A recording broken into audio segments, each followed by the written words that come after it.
Rabbi इश्रह ली सदरी व यस्सिर ली अमरी वाहलुल उक़दतम मिन लिसानी यफ़क़हू क़ौली।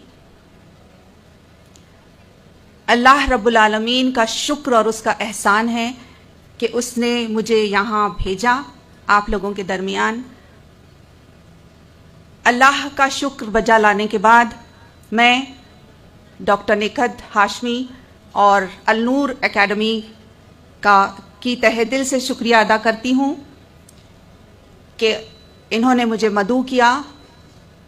गुजरानवाला के बारे में मैंने इतना सुना अल्हम्दुलिल्लाह कि यहाँ आने का बड़ा इश्तियाक हुआ।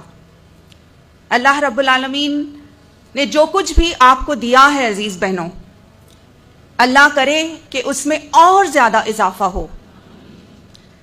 दीन की मजबूती के बारे में मैंने सुना, माल की ज़्यादती के बारे में मैंने सुना, ख़ानदानी मजबूत निज़ाम के बारे में, अक़ीदे के बारे में, मजबूत अक़ीदे के बारे में, जो कि माशाअल्लाह अल्हम्दुलिल्लाह अल्हम्दुलिल्लाह बेहतरीन क्वालिटीज़ हैं। अल्लाह से ये दुआ है कि आज का ये प्रोग्राम जो है वो हमारे दिलों को और ज़्यादा ईमान से मुनव्वर कर दे और तक़वे की पुख्तगी अता करे और अल्लाह ताला हमको सचमुच कुछ न कुछ कर गुजरने वाला बनाए। प्यारी बहनों, आज का जो मौजू है उसके ताल्लुक से मैंने 3 कुरानी को लिया है। जिन माओं का कुरान में जिक्र आया है उनमें से 3 ऐसी माओं को चुना है जिनकी जिंदगियों से हम सीखें इंशाअल्लाह। मेरी तहे दिल से दरख्वास्त और गुजारिश है प्यारी बहनों कि आप खामोशी इख्तियार करें ताकि हम सब पुरसुकून, देखिए जितनी तारीफ मैंने आप लोगों की सुनी है ना, इतनी ही मोहब्बत जागी है आपके लिए और ये मोहब्बत खालिस अल्लाह के लिए। मैं जानती हूं कि आप जाकिर को मुझसे ज्यादा चाहती हैं, लेकिन अगर आप खामोशी से इस प्रोग्राम में बैठेंगी और एक और इम्पॉर्टेंट पॉइंट, अभी एक बहन मुझसे यहाँ मिलने आई थी, दिल तो यही कर रहा था कि मैं उसके गले मिल जाऊं और मेरी ख्वाहिश ये है अजीज बहनों कि मैं आप में से हर किसी से हाथ मिलाऊं और गले मिलाऊं। मैं समझती हूं हमारा रिश्ता जो है खालिस अल्लाह के लिए है, लेकिन आप सोचिए क्या ये मुमकिन है? क्या ये पॉसिबल है? पॉसिबल? नहीं पॉसिबल है। तो इसीलिए हम जितना भी हम इस प्रोग्राम से फायदा हासिल कर सकते हैं वो हम करेंगे प्यारी बहनों, खामोशी से और डिसिप्लिन के साथ। देखिए आप सल्लल्लाहु अलैहि वसल्लम हमें क्या सिखाते हैं दीन के बारे में। दीन इज डिसिप्लिन।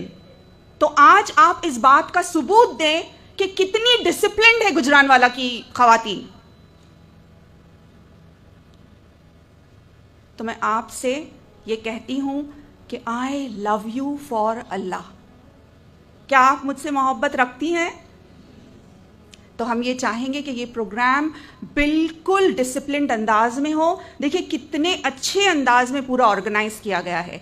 हम चाहते हैं कि अल्लाह का फजल, अल्लाह की रहमत इसके इख्तिताम पहुंचने तक ही ना हो, बल्कि इंशाअल्लाह इसकी जो रहमतें और बरकतें हैं वो हम अपने साथ समेट कर ले जाएं।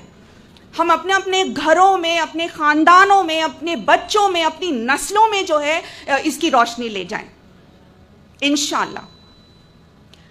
तो सबसे पहली माँ जिसके बारे में आज हम जिक्र करेंगे वो है उम्मे मूसा। 3 माएँ, उम्मु मूसा, उम्मु ईसा और उम्मु इस्माइल। अल्हम्दुलिल्लाह हम कुरान पाक में पढ़ते भी हैं इनके बारे में और अक्सर और बेशतर जिक्र भी आता है, लेकिन प्यारी बहनों जब भी हम पढ़ते हैं ना तो हमारी जहनी कैफियत जो होती है उस पर यह डिपेंड करता है और अल्लाह रब्बुल आलमीन जो गाइडेंस हमारे लिए नाजिल करते हैं उस पर डिपेंड करता है और रिफ्लेक्शंस जो हम लेते हैं उस पर डिपेंड करता है कि हम कितना सीखें, जायज़ा हम कैसा लें। तो जब मैं आपको ये तमाम जो है के बारे में बता रही हूँ, ये हमारी जो माएँ हैं इनके बारे में बता रही हूँ, मैं आपसे मुअद्दबाना इल्तिमास करूँगी, आजिज़ाना अपील करूँगी प्यारी बहनों कि हम जायज़ा लें कि अगर मैं इसकी जगह होती तो मैं क्या करती। تو فرض کیجئے ام موسیٰ کا جب ہم ذکر کر رہے ہیں، سورہ قصص چیپٹر نمبر 28 ورسز 7 to 13، 7 سے 13 نمبر کی آیتوں میں اللہ تعالیٰ اس واقعے کا ذکر کرتے ہیں کہ وہ اوحینا الی ام موسیٰ، جب اللہ تعالیٰ نے اشارے کے طور پر موسیٰ علیہ السلام کی ماں کو وحی نازل کی، ان کو بتایا، ان کو اشارہ دیا کس بات کا؟ لا آف دا لینڈ کیا تھا عزیز بہنوں اس وقت کا؟ فرعون کیا کرتا تھا؟ سارے لڑکوں کو ذبح کرتا تھا. تو لا آف دا لینڈ، جو ڈسپلنری لا کیا تھا اس وقت کا، یہ جابر بادشاہ جو ہے تمام لڑکوں کا قتل کر ڈالتا تھا. ایسے وقت پہ جب موسیٰ علیہ السلام پیدا ہوئے، اللہ تعالیٰ نے موسیٰ علیہ السلام کی ماں کو اشارہ کیا کہ اس بچے کو ایک ٹوکری میں ڈال دو اور دریا میں ڈال دو. ہم اپنے آپ کو ام موسیٰ کے شوز میں لے آئیں. Put yourself in the shoes of ام موسیٰ. اپنے چشم تصور سے اپنے آپ کو وہاں دیکھیں کہ اگر مجھے اللہ تعالیٰ اس طرح کا حکم دیتا تو میں کیا کرتی. اب دیکھیے یہ جو آیتیں اللہ تعالیٰ نے نازل کی ہے نا، اس میں اللہ تعالیٰ کا وزڈم ہے، یہ اللہ تعالیٰ کی حکمت ہے یہ کہ اللہ تعالیٰ کون سے الفاظ کون سی آیتیں چنتا ہے، یہ اللہ کا ہی راز ہے. بائبل میں اگر دیکھا جائے اور دیگر جو ہے دینی کتابوں میں اگر دیکھا جائے تو بہت ساری سٹوریز ہے، انوانٹڈ ڈیٹیلز جو ہے وہ اس میں بتائے گئے ہیں.